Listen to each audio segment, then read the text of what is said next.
My parents never played music around the house, except on Saturday nights.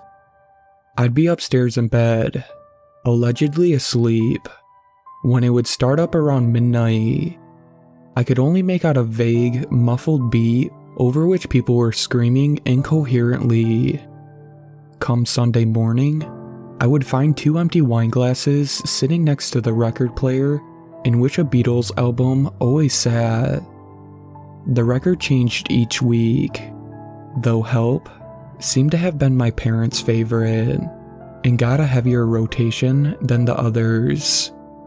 I had no interest in the Beatles myself. My Walkman always had a cassette by somebody like New Kids on the Block or Boys to Men in it, stuff other kids my age were listening to. I had heard a bit of heavy metal from one of the older kids, and didn't care for it much. All that senseless screaming. That's what I thought the Beatles were, because that's what they sounded like to me on those Saturday nights. But on one of those nights, there was a bad storm and the power cut out as the music was playing. The red light on my alarm clock blinked off, and so did the music coming from the stereo system downstairs. But the screaming didn't stop. Not right away. It went on independently of the music for a few seconds until I heard somebody. My father, it sounded like. Shout out something that sounded an awful lot like, "Shut up." Then everything was eerily quiet, except the wind howling outside and the patter of rain being driven against the house. I turned off my Game Boy and crept over to my bedroom door, where I stood listening. I thought that maybe I could hear some faint scuffling coming from below, but it was hard to tell for sure. I used to get scared at night, which was part of the reason I liked to stay up secretly playing Game Boy until it was a struggle to keep my eyes open. That way, I didn't have to think about vampires creeping down the hallway and peeking in on me. But standing there with my ear to the door in total darkness, without even the background hum of electrical devices to give me comfort, I felt positively terrified. It's nothing, I tried to tell myself. Just mom and dad singing along to the record for a few seconds after it turned off. Just go to sleep. It took me a couple of minutes, but I convinced myself that nothing weird was going on, and started shuffling back to the bed. That's when I heard a sharp, unmistakable cry. Help! Somebody help! It was too much for me. I let out my own cry. Mom! Dad! What's happening? From below, there were the faint sounds of things being knocked over, followed shortly by my mother's voice, barely audible. Alex. I heard distant footsteps running up a flight of stairs, but they weren't the stairs just outside my bedroom. They were further away than that. The basement? Yes, the basement. I heard that door open, and the footsteps turn the corner and start up the stairs leading to the second floor. Not knowing who or what to expect, I peed in my pajamas. An instant later, my door flew open. I couldn't see who it was, and jumped into my bed, pulling the covers over my head. Alex, said my mother, breathing heavily. What are you still doing up, honey?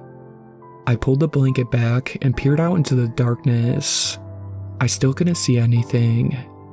I couldn't sleep. What's happening? Did I hear somebody call for help? My mother laughed. That was just your father, doing his best John Lennon impersonation. Go to sleep, sweetie. She walked over and kissed me on the forehead. I could feel the heat pouring off of her. It was like standing next to the wood stove. A moment later, I heard another set of footsteps making their way up the 2 flights of stairs leading to my room. When they arrived, my father entered. Everything okay in here, kiddo? He asked. Alex was just having some trouble sleeping, said my mom. but he's okay now. Right, Alex? You're going to be a good boy and go to sleep." "Yes," I said. "Good boy," said my father. Then my parents left me in the darkness, soaked in my own piss, and still terrified out of my mind. In the morning, I walked past the record player on the way to the breakfast table. Revolver was sitting inside, not as I had hoped. Help. If it had been help, the notion that I heard my father singing, rather than somebody actually calling out for help, would have been a lot easier to swallow. Sitting down to a plate of pancakes, I noticed that there was a new padlock on the basement door. Why is the basement locked?" I asked. "Oh, your father was down there last night, messing with the boiler, and noticed that there's some mold starting to grow. That's dangerous stuff. No going down there until we can get it cleaned up. Okay, honey?"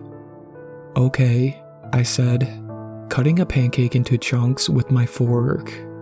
I wasn't hungry at all. I shuffled it all around while my mother busied herself at the sink. "Mom?" I said. "Yes, honey?"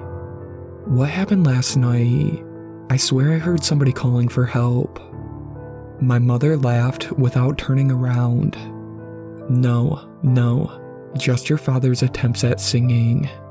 I'm sorry if we were a little too loud and woke you up."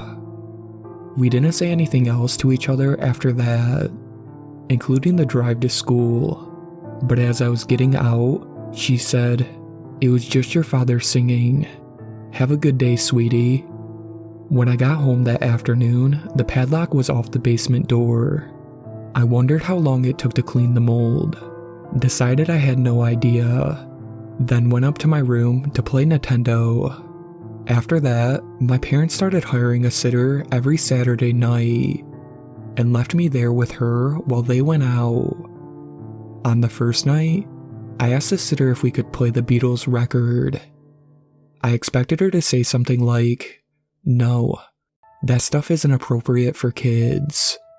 But she just shrugged and put it on. That's when I learned that the Beatles weren't a heavy metal band. Maybe they had one or two songs that leaned in that direction, but nothing like the sounds I was used to hearing from below. That night, the Game Boy didn't do the trick. The vampires crept into my thoughts, and I couldn't ignore them. They were just outside my door. I knew, waiting for their moment to come in and suck my life force out. And when I pictured them, they looked just like my mother and father. In the morning, with the sun rising up in the sky, I dismissed my fears as childish. They were my parents. They were adults.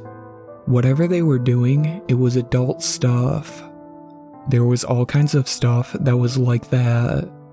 Paying bills, having sex, which I imagine at the time to mean just lying on top of each other, and I didn't see the appeal. It was stuff that I didn't understand, and had no real interest in understanding. They were my parents, and they loved me. They told me so every day.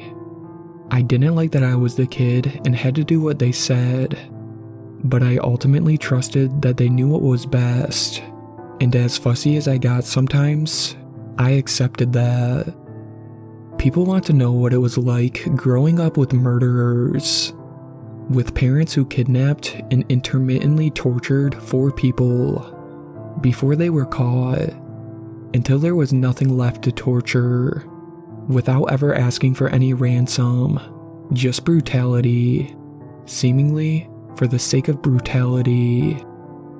I tell them it was probably pretty normal, except I thought that the Beatles were a heavy metal band,